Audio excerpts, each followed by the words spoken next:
If someone was to ask you for an example of a hero, you might give something along the lines of a valiant prince, a knight in shining armor, or a princess who realizes her inner worth. This is because many of us were raised on fairy tales and Disney movies. If this is the case, framing the good guy as the hero shouldn't be that hard. But what about our media? Because we don't live in a fairy tale, shouldn't our media be the story of our time?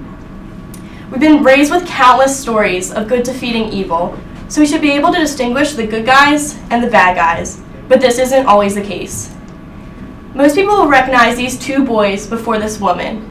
These two boys are Eric Harris and Dylan Klebold of the 1999 Columbine Massacre.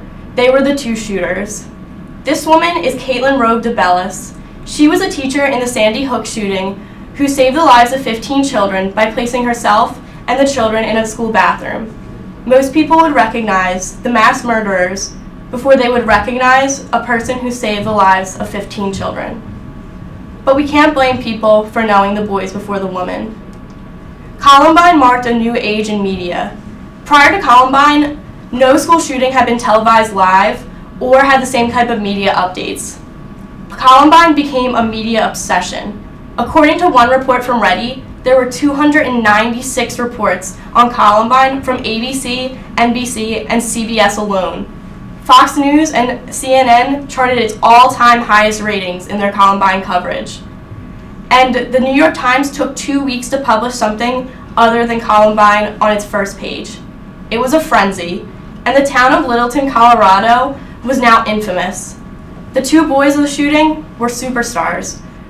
If you Google Eric Harris and Dylan Klebold, there'll be 309,000 results on Google. In the episode of 0 Hour, a TV show, the two boys were portrayed in a Columbine-themed episode.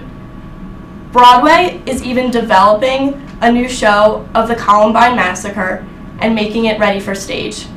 They were famous, actually famous, and fame can be a desirable thing for many people. So this is shown by the number of copycat incidents that started happening. In one report, there were 60 copycat threats in the week following Columbine alone in Pennsylvania. And even years after the Columbine incident, the effects were still felt. The Virginia Tech shooter stated that he wanted to be a martyr like Eric Harris and Dylan Klebold. To be this martyr, he shot and killed 32 people before killing himself. This is the deadliest shooting in U.S. history by a single gunman and one of the deadliest shootings of all time in the world. Columbine, Virginia Tech, Sandy Hook. They're all events that we all know. And behind all of these incidents are shooters that are being framed as anti-heroes. If the media continues to highlight school shooters and to exploit tragedy for ratings, then school shooters seem like the main characters of a movie. They go down in history for their actions. We were raised with the idea that heroes should be saving today, but in today's media, this image is blurred.